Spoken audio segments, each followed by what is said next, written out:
If there's one thing I love about hacking, cybersecurity, and our little corner of the internet, it's that honestly, it can be really entertaining and interesting to watch and learn about. There's quite a few people out there that are geared toward making content that will help you go from maybe never having set hands on a terminal all the way up to claiming your first bug bounty. And, well, speaking of bug bounties, remember back in episode 24 how I mentioned that there are people out there that can make it their career? Today, I'm bringing you another episode of my bonus interview series. We're sitting down with Ben Sadeghipour, who you all might know better as NahamSec. We're going to expand on some of the stuff that we talked about from that first bug bounty episode, get into how he made his way into creating and curating some of the best bug bounty content available, and just have some overall great discussion. I'm John Cordes, and today I'm going to take the passenger seat while Ben talks to us about what the shell it takes to be a bug bounty hunter and share some of his own stories along the way.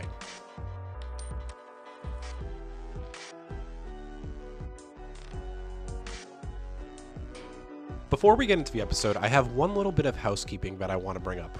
You probably noticed that you're getting more bonus episodes and content recently, specifically this interview series. I want to keep doing this for you once a month as a little add-on in addition to the regular episodes, but I can't do that without two things. The first is your feedback. When you're done with this episode, head over to our Discord, the link is in the description, and let me know if there's anything you'd change or anyone you'd like me to try to invite on. That will go a long way toward making sure that I'm giving you content that you enjoy and that you'll keep listening to. The second way you'll be able to get more bonus content like this is through my Patreon. I've got a full spiel at the end of this episode, so I won't do it here, but supporting me there will help me to be able to provide more and better content for everyone. You can find that at patreon.com/whattheshell, and I'll get into some of the finer details at the end of the episode. Alright, I think that's enough of that. Let's head to the main course. So Ben, thank you again for joining in for this. Just to kind of introduce yourself to my audience, can you take a second to give us a little bit of an intro as to who you are and what you do? Oh, hey, John. Thanks again. Thank you so much for having me on your show. I'm Ben Sadeghipour. Most people online know me as NahamSec. Usually I would say I'm a bug bounty hunter, hacker, something along those lines, but I don't have the title officially anymore. I'm a content creator. I hack things. I still dabble in bug bounties. I'm a pen tester. I do trainings, and I also do public speaking. So it's a lot of different hats that I juggle between. Yeah, that is a lot of different hats. Can you talk about like how you got to the point where you're metaphorically wearing all these hats? Where did you really start out, and how did that journey kind of affect you as you went forward? Honestly, it wasn't like this master plan I had that I want to do these things. It just naturally fell into my lap. So a lot of people don't know my background a lot is that I came from a very weird college. We didn't really do a lot of cybersecurity. There wasn't really good cybersecurity. They were teaching Backtrack when I was graduating, and Backtrack didn't even exist back then. That's how old the program is. But then I heard about bug bounties through a friend, and he just like pretty much told me like, hey, why don't you go make money from hacking since you know how to hack things? And being young and naive, I was just like, oh, I don't want to get caught. I don't want to go to jail. I don't want to go to prison, whatever you want to call it. And he's like, no, like go look this thing up. Just type in bug bounty and just look up Yahoo. I was like, what do you mean, like bug bounty? So I go home, I look this thing up, and I'm like, holy crap, people are making money from this thing. And I'm originally Iranian, and being Iranian, Yahoo was huge for us. Yahoo Messenger back home was like the equivalent of like AIM, instant messaging for people that were around in the 90s and 2000s in the US. That was what we used, right? Like that was the main form of like chat room communication. So I knew Yahoo like the back of my hand. I got into hacking Yahoo, made bounties.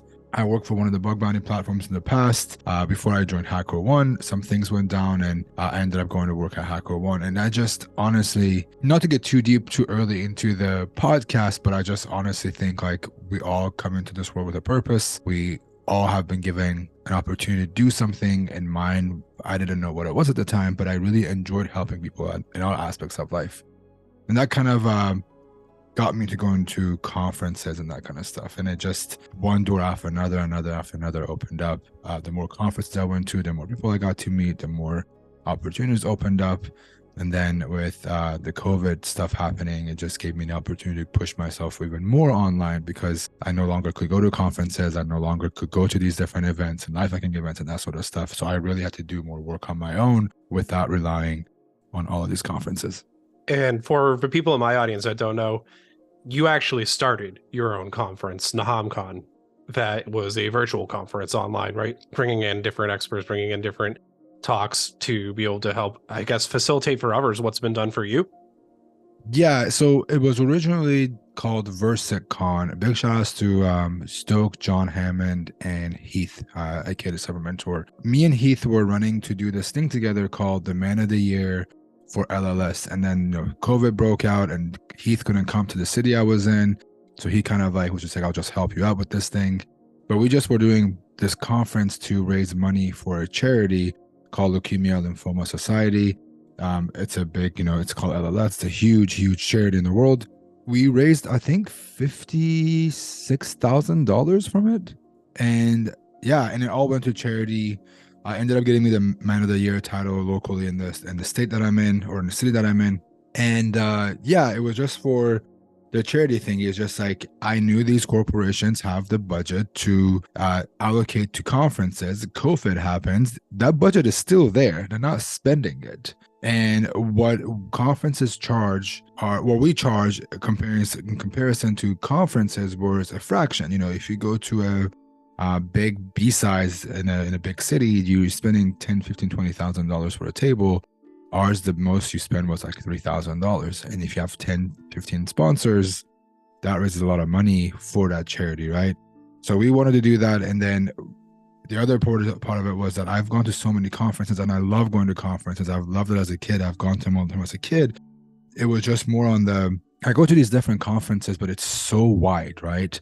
You go to your local B-sides, you have people that want to talk about blue team, purple team, red team, things that you don't even care about, AppSec, code review, all these different things. And it's just too wide range of content. So what do? You spin up your own conference, you invite people that you want to hear from, and the topics you want to hear from, you put them on a stage and you make your own conference. You're making a best of almost at that point. Like, it's specifically geared towards what people are showing as the high interest, high reward kind of fields. Exactly. And then with NahamCon, that's when NahamCon was created. The purpose wasn't to gatekeep speakers. It's just more of I know what I want to hear. I'm in the industry. It's very focused on bug bounties. I know who the top bug bounty hunters are. I know who's doing research. I know who's making the top dollars, who's, owning the biggest companies.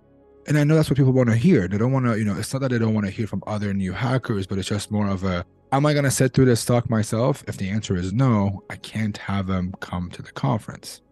Right. And even in my own experience doing conferences in person, right, there's also a certain kind of navigation that you have to work around. Am I about to go to a talk that is actually just a 90-minute vendor presentation? Or am I going to go to a talk to actually, facilitate some new learning here? And there are ones that kind of breed the two together, but I think it is sometimes hard going to regular conferences and being thrown, here's 90 minutes of why you want my tool, not here's 90 minutes of interesting and something that you can take away without really spending money right away. Yeah, exactly. And, not to go down the rabbit hole, the conferences thing, but yeah, it's just, I wanted to put something together that if my dream conference would happen, what speakers would I get there, And every year I reach out to there's a core speakers that I go to because that's what the community wants. I want to hear from these people. And then there is these up and coming new hackers. I want to hear how they got there. And there is that group of people that are crushing it with new research, with new vulnerabilities, new CVEs, new techniques, whatever that is. And I go after them and invite them and I put it together. And it's very much focused on I don't want to call it just bug bounty, but it's on the offensive side of web, or just applications in general, but it's mobile application, it's IoT, it's web, all these different things. It's a really wide area that honestly, I guess you're right. Bug bounties is kind of the top of a tree, but it does branch down into so many different categories that it's almost its own mini DEF CON in terms of I can see the village for each of the things that you're talking about right now in my head. Yeah, it's like the red team without the Preves, without the phishing, but it's like the first entry point into something, right? If you look at bug bounties. And that's why I could have, NahamCon with it, just more of a, what are the techniques that people could use in pen test and red teaming from an outside perspective, from a, if you're doing red team, you're on the outside, you haven't fished anybody, how do you get in? Those are the things that we go after more than anything with speakers. I feel like I've seen it, but you've worked with Al Has Red, right? Yep. On the stream that I do on Sundays, he was actually one of the guests. I had him on my keynote. I hosted a keynote for Red Team Village last DEF CON. It was me, him, John Hammond, and O'Day from the Top Hacker on Try Hack Me. I remember going by the village around and trying to see if I could just get iReview in my view at that point, because I had seen that online, that was something that was happening. And it was my first DEF CON last year. So I was a little bit overwhelmed with everything at the time, but seeing that put together was like an almost all-star team of some of the bigger content creators out there. And we're talking about all of you guys leading the red team keynote there and this powerhouse of content creators. How did you go and decide that streaming was where you wanted to make another impact? Because I think you being so geared towards education, it makes sense. But when did you decide that was going to be something that you really wanted to do? The streaming thing is kind of weird. I've always wanted to do streaming. Me and my buddy used to, like, I feel like everybody else has done this, but 7 years ago, me and my buddy would just stream Call of Duty together. But the catch was we'll play split screen multiplayer. So you would have two dudes on a split screen on the same monitor playing Call of Duty and streaming it. We thought it was going to take off, it didn't. But I've always wanted to stream. We just really, really wanted to stream and get into the whole concept of, like, having a stream community. I think one of the hackers, Zshana, was doing some, like, they weren't streams, they were like Google Hangouts of some sort, I think, that he was doing, and he was inviting people to watch him do some stuff, but it just wasn't, that was just one person, and it wasn't really hacking. He was like doing slides, if that makes sense. He was doing presentations, and like he had some like sites that he created that he was hacking on. I just wanted to eventually get into streaming, and the whole purpose was, how do I teach people the things that I know on a live target while I do the whole dance of being responsible with disclosure without closing any, disclosing any vulns. Streaming just felt like it was the easiest way to do it, because you have the audience that interacts with you while you do something fun versus it's not slides. I hated slides. I was going to so many conferences that the whole idea of going to doing more and more slides just made me just uncomfortable, if that makes sense. Yeah.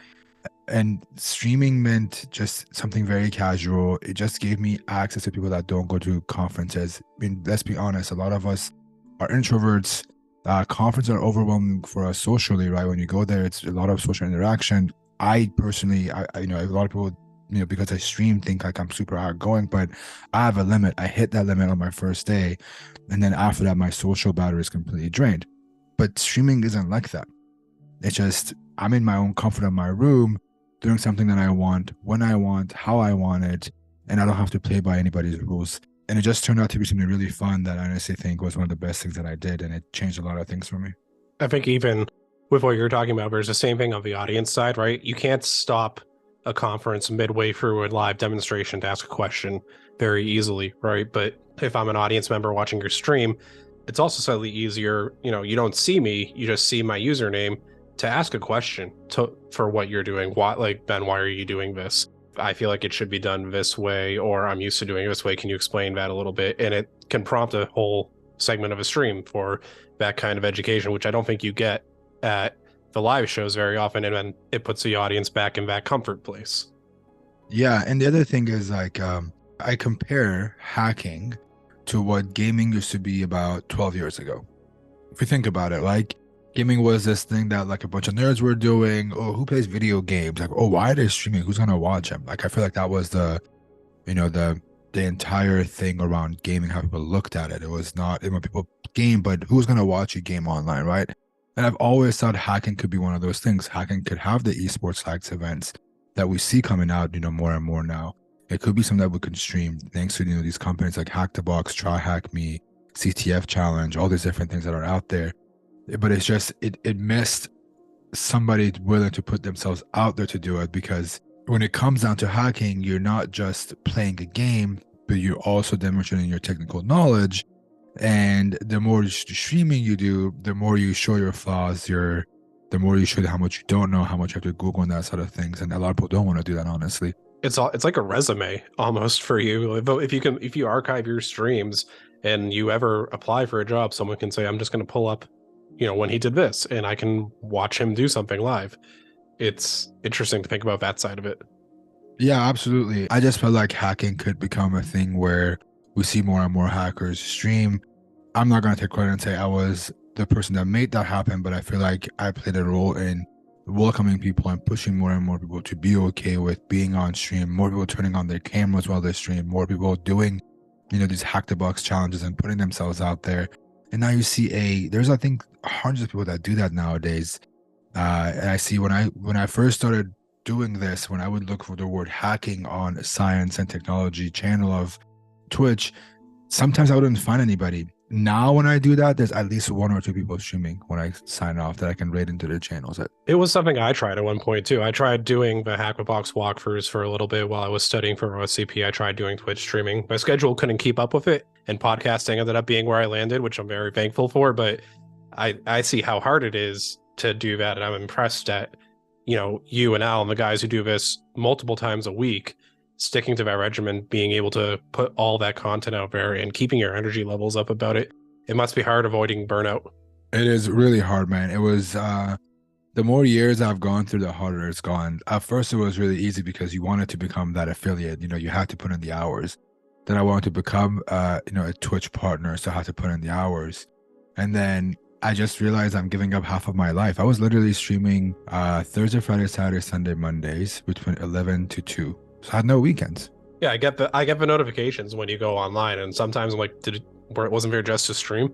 Yeah, and it's mostly, you do those 11 to 2s every Sunday, every Monday, every Saturday, Sunday. It's to the point that my friends would come over, would hang out and be like, oh, you want to go camping or you want to go like hiking tomorrow? And they're like, oh, but you got to stream. And then that just became a pattern with all my friends. And I was like, holy crap, man, like I really don't have a life anymore. That's all I'm doing. So I kind of changed everything and I had to kind of put a pause and I took a really long break, not just for fun. I try to stick to a schedule more and more, but if I wake up and I really don't feel like being social. So there's a difference between being lazy and really not feeling like being on a stream. And I've learned which one it is. I can differentiate the two kind of. If I really don't feel like doing a stream, I just cancel if I don't have a guest and I just apologize and not show up. And I've realized people don't care. People don't get mad at you. They understand. Right. Like, especially when some of your audience might not even be there for the live stream. They might be going for the YouTube archive. Right. So you've got plenty of backlog to work through. You'll be on tomorrow.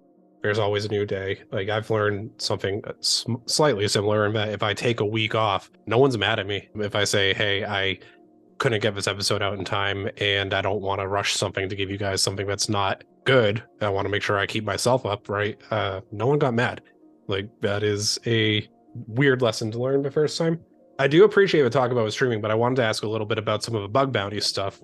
And yeah, for sure. Before we get into that, I had a little question that I posed on an episode I did where I had covered kind of a history and what is a bug bounty program in general. And one of the questions I wanted to get your idea on, which was, when do you think the first public bug bounty was? Or what year do you think that happened in? And if you have any guesses as to what it might be?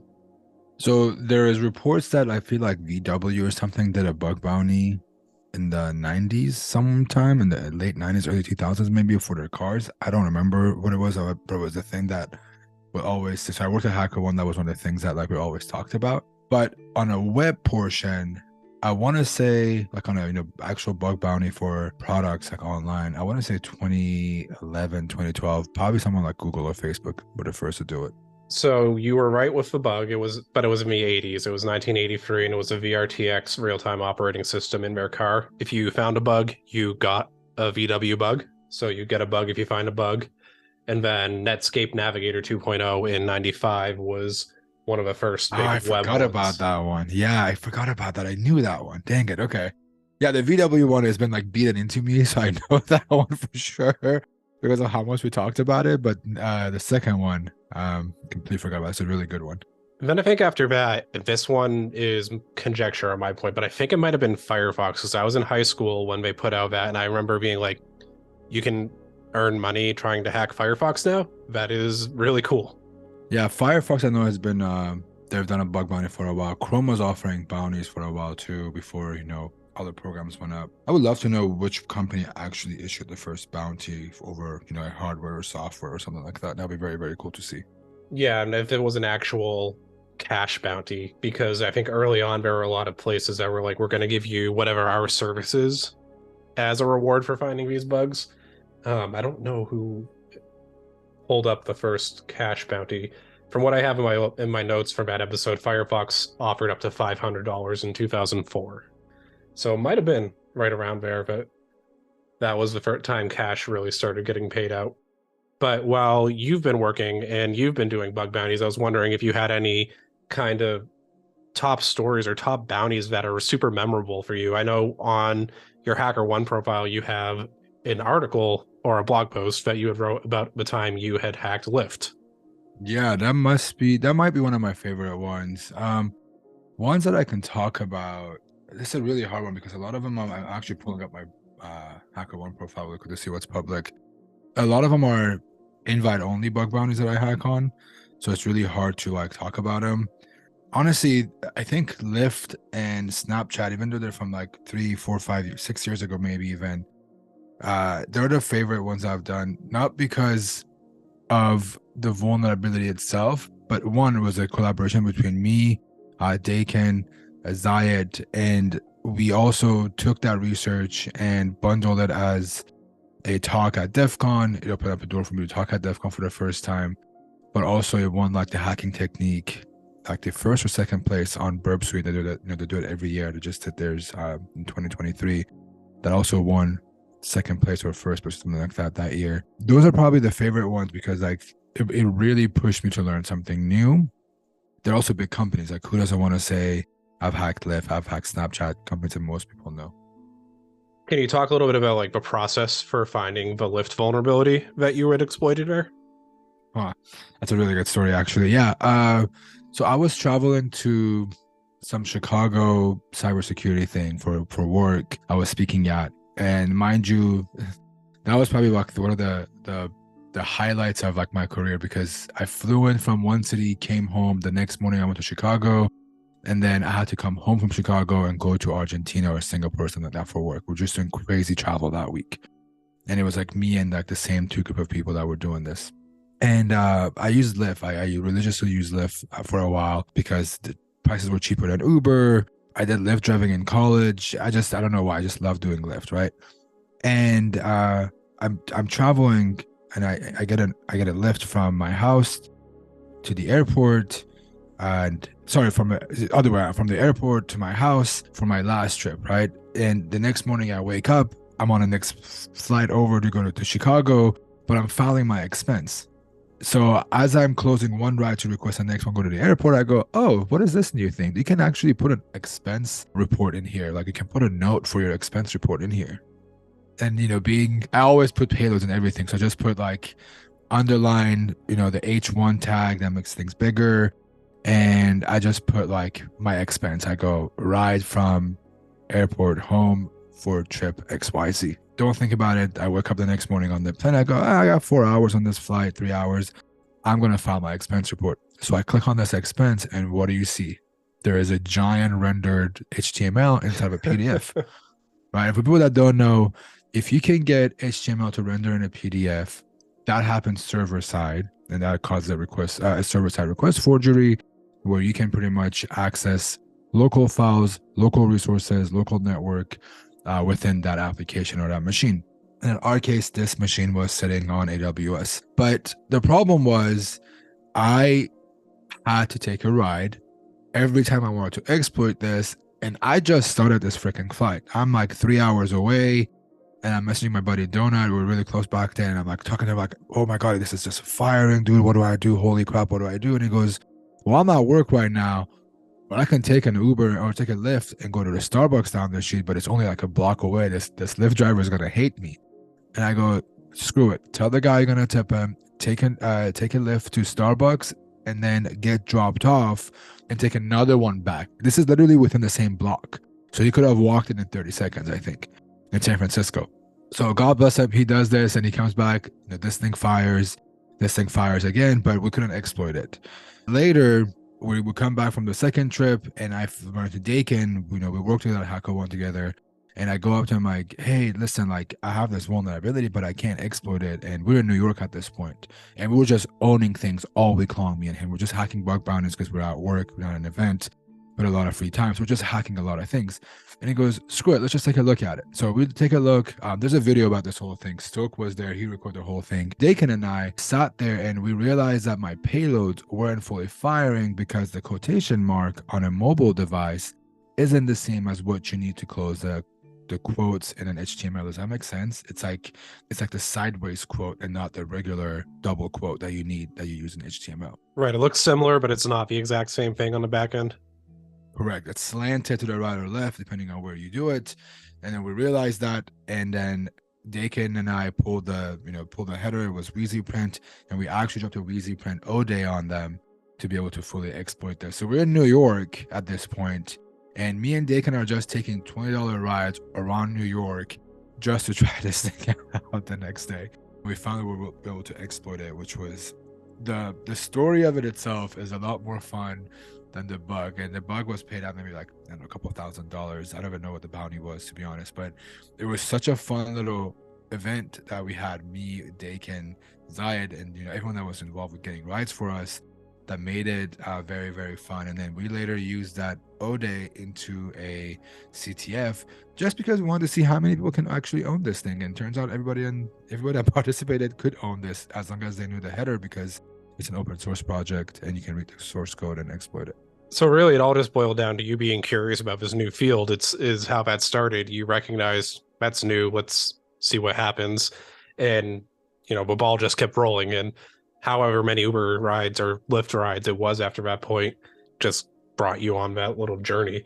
I wonder, did they cover the Lyft rides after you reported it to them? Like in the bug bounty, was your Lyft ride reimbursed for the amount of times it took to actually get a functional exploit working? I think HackerOne reimbursed me for most of them because we're just taking rides to go get food and that kind of stuff. But to be honest, we didn't care. We wanted to hack this thing so much. First, the answer is no. They just gave us a bounty. The bounty wasn't huge, but honestly, it was just more of it was such a beautiful vulnerability. It was such a beautiful process. We had so much fun with this thing that it was just incredible. So if people that are reading this, just to go to YouTube and type in hacking Lyft and then put Stoke next to it or NahamSec next to it, it should come up. And it's such a funny video to see us just go through all the motions and just see the irritation on my face and that sort of stuff. Definitely going to put a link to that into a description of this episode so that people could just go in and click that. Sounds like this Lyft one was a really fun and positive experience in bug bountying, but I'm wondering, have you ever had anything on the flip side of that where either working with a vendor or putting the time in to try to crack a bug has just been an overall negative experience that you left yourself at the end of it all just really wanting to back away from the computer for a bit? Oh, plenty of time, man. It's happened more than you can think, but at the end of it, I've learned that you can't win them all. I can get pissed off and get angry and want to quit bug bounties or whatever. It's not going to solve the issue.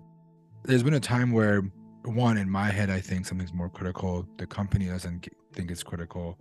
That's happened a lot. And then, we go back and forth. And a lot of times the companies are nice enough and they kind of compromise. And there's times where the company just pretty much tells them to take a hike. We're not going to take your argument. But it's happened. It's happened a lot of times. But that's just the risk of doing bug bounties. But when I was doing bug bounties full time, I was doing them in such a massive amount of vulnerabilities that it just turned out to be you know what? Screw it. The next one will make up for it. Yeah, I can see where that would be, especially if you're trying to do this as a full-time position, right? I feel like it's very rare that you're not just going to ever be floating into the next one or trying to find something else. There's options everywhere, I feel like, especially when you use the tools like HackerOne to try to facilitate where you can find bounties. One of the things that we had talked about a little bit in my own Discord server was, I think some people see bug bountying and they're like, I want to claim the high payout bug bounties. That's what I want to do. I want to get a $10,000 bug bounty. I want to get one of these legendary Apple $200,000 bug bounties, but I don't think people realize the amount of work that would take and that might be kind of in some of those cases, a once in a lifetime crack to get a payout that big. I wanted to maybe talk a little bit about what that actually looks like as a profession, right? Are you cracking a lot of bugs at once? Are you going through and doing smaller levels to get lower payouts and a higher number, and what that looks like? So one about the whole wanting to get the top bounty, I posted this tweet a while ago that I said getting the top bounty on a program is like getting the high score on an arcade game. And that doesn't happen overnight, right? If you go into an arcade and you set the highest score on that game, you must have played that game all your life. Every day you've played that game for a while because you became good at it, right? So it doesn't happen overnight. People that think like, oh, these guys are getting these top bounties. No, there's been countless years that happen in the background for that person to get to the point to claim that top bounty. When I do bounties, obviously I do it, now that I do it full time again, it's the whole purpose of it is to make a living off of it. But I'm not going in with, I'm going to get this top bounty today. I'm just going in as I'm going to try and own this application every possible way. And I find one pattern of mistakes and I just zoom in on that as much as I can until it's completely dry. And then I find another pattern. And sometimes those patterns come together. I find two different patterns of mistake and I just rinse and repeat. But it's never that I go, oh, I'm going to get the top bounty. I mean, that's great. I want to do that. It's not that I tell myself, you're not going to get this top bounty. But the whole purpose is just going into this application and finding as many vulnerabilities as I can in hopes of coming across that one thing that's going to give me the top bounty, or it's going to find me a critical vulnerability or whatever that is. Yeah, I can see where I really like the arcade analogy there, that even within bug bounties, you'll probably find people very specifically honed in on one either application or type of bounty hunting. In that case, it sounds like. Yeah, and the people that get those top bounties on a regular, they're really, really, really good at just owning organizations. It's no longer just web vulns. They find these very unique and interesting endpoints within these websites. For example, they know where things get leaked. They know, where to find important documentation or important endpoints that could do particular things. For example, they could be they know how to find SSRF at a mass because of these certain endpoints. They know the patterns of mistake that every organization makes by probably not gating their Jenkins, for example. Those were the things that you would see 3, 4, 5 years ago. It's just people that were talking about owning companies that were finding, on Jenkins, or they were finding some GitLab Enterprise that didn't have proper authentication and they were finding vulnerabilities within them. Those people are just very, very good at knowing all these companies that are big, no matter how big they are, they make the same mistakes. I just got to find those over and over and over again. I think that's an interesting fact to think about, is like that mistakes aren't necessarily localized to one place, that the same idea can be applied and templated and likely found in a lot of other different areas of the same industry or for similar programs. And I did have a couple people who were interested in maybe trying to figure out how to get off the ground and what some of the best practices were getting off the ground in bug bountying. And I know you've done everything from your countless tutorials to having a full Udemy course on doing bug bountying, but do you think you could kind of maybe walk through what it kind of looks like for someone who would want to get started today in terms of figuring out how to do bug bountying? Yeah, the first thing is just do it. Like, honestly, just go and do it. Stop, giving yourself an excuse of, oh, I don't know enough. I'm not going to find anything. I deal with the same thing of like, oh, I'm not going to find any bugs. What's the point? Trust me, I go through that every couple of weeks where I get burnt out and I go, well, what do I do? I'm not going to find anything. But then I push myself. What do you know? You find more vulnerabilities. So that's the first thing, is just to get on the computer and get on the keyboard and do it. And I know it's intimidating when there's all these different programs, all these different hackers. You see all these different tweets and all these different things that are, people are coming out and saying, I found this bounty, blah, blah, blah. Just forget all that noise and go and do it. So my recommendation for people is, and you can come after me in the comments, I don't care, is go and do vulnerability disclosure programs. The vulnerability disclosure programs are the see something, say something. You don't get paid for your bounty, but you get recognized for your work. And honestly, with companies like Bugcrowd, HackerOne, those are the ones I've had a lot of experience with, is you find vulnerabilities in these smaller programs or these VDPs, you get fed into the algorithm of private invites. You want to find a way. The biggest thing that I want to stress to people is you want to find a way to break into the algorithm, and you want to be able to get invited to these private programs, even if those private programs have been run by other hackers. Once you get into those private invites, you can either decline the invite and ask for another one. These are all automated. You go and you say, I don't want this invite, and within 24 hours, it gets replaced. It takes one program for you to find one program that you're going to find 3, 4, 5 vulnerabilities to build momentum, to get more invites, and just rinse and repeat this entire process. So if you're new, you want to do this, go learn the basics, go to WebSec Academy, go to Hacker 101. Speaking of invites, if you go to hacker101.com, you can do some of the CTFs. They give you invites. Once you finish, 3, 4 flags, that means an invite to a private program. Go do those things.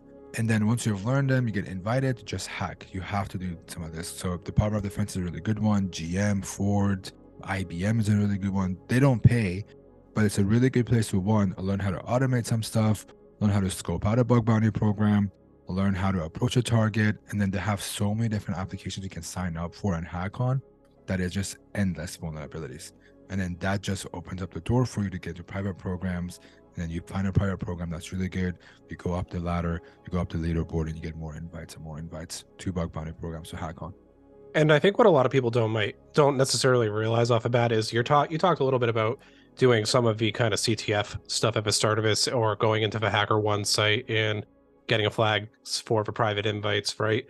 I don't think a lot of people realize that these are grounded in real world situations. When you have stuff like this, that, oh, I'm just doing a training is what I think a lot of people think of it, or I'm doing a game right now. But at one point, what you're doing likely would have claimed a bounty. So I'll tell you this. I used to work as the head of hacker education on HackerOne. I built a vast majority of the CTFs on Hacker 101. I didn't personally write the code, but I designed the concept with a friend of mine called Adam Langley. He's a huge CTF creator. He's awesome. Definitely go check him out. But we created the CTFs. Everything we created was either based on a vulnerability that I found or something based on the disclosed reports on HackerOne. So you're not just doing this, a challenge. You're not just playing a game. You are literally hacking on a thing that somebody else has gotten paid for. Right. And if you're taking notes and if you're figuring out how to do it through this and you come out of that and you're actually able to do it, it's a tactic that you can probably take somewhere else or integrate into your own life cycle as you're doing this from now on, because it's worked at some point. For sure. I think CTFs are a really good place to just build the fundamentals of everything you need to know about hacking in general, but also more if you're doing web CTF stuff. A lot of them are based on things that have happened in the past. And also with CTFs, there's a solution. So you're not just hacking for nothing. You just have to figure out what the solution is. And if you can build that mindset for bug bounties, it's insane. I've seen some of the best CTF players that we've recruited with Hacker 101 when I was back at Hacker 1. These CTF players are relentless, dude. They would find things that we didn't think was possible because their mindset is there is a solution. So it gives you really good skills, and they're very transferable to real world and like hacking. Well, what you're talking about just going in and doing it, that's very similar to what I tell people who want to get into CTF. So when I first started doing that, I was like, I was intimidated by it. I didn't know exactly what I was going to be doing with it. But when you start in and you go in doing it, if you have the right mindset, yeah, you're going to be doing a lot of Googling in terms of, can I exploit this and where has this been exploited in the past? But if you can push through that and plow through that and just get into it, it's the same methodology, right? You're going to eventually find yourself doing what you had to search for earlier, but now it's just ingrained in you. Absolutely. So for sure, go and try CTFs. And if also you're scared of getting into these big CTFs, Pico CTF is a really good one to learn the basics. It teaches you a lot of the things you need to know about just fundamental internet things that help you with hacking. So I really recommend Pico CTF as well. Yeah, I'm going to have that. And honestly, I'm probably just going to have an information dump in the description and on my website for this episode, because there's going to be a lot coming out of this that I want to share with people. Honestly, in terms of the stuff that I had hoped to cover, we hit the top of it. I'm wondering if you have any kind of advice or any kind of words of wisdom you would give, having been several years into content creating, many years into bug bountying at this point, that you'd want to share out. Not a whole lot, honestly. Some of the things that I wish I knew is just be easy on yourself. I'm not saying don't be disciplined. I'm not saying don't be ambitious, but just know that things don't happen overnight. It takes time for it to be built. So it just comes with patience and just giving yourself time and not being super hard on yourself. The biggest other thing is just have goals. Be ambitious with your goals. and honestly just show up to try and accomplish those things that you want to accomplish. Yeah, just show up is probably the best phrase to start off. Just sit down in a chair and get going. Yeah, show up for yourself. It's the best thing to do. This is the best way to put it. Surprisingly hard, but also good. Yeah, for sure. Thank you for coming on. I really do appreciate you taking the time to sit down with us on this episode. Yeah, of course. Thanks for having me, and hopefully people got to learn something from this, or at least enjoyed me rambling about hacking and bug bounties.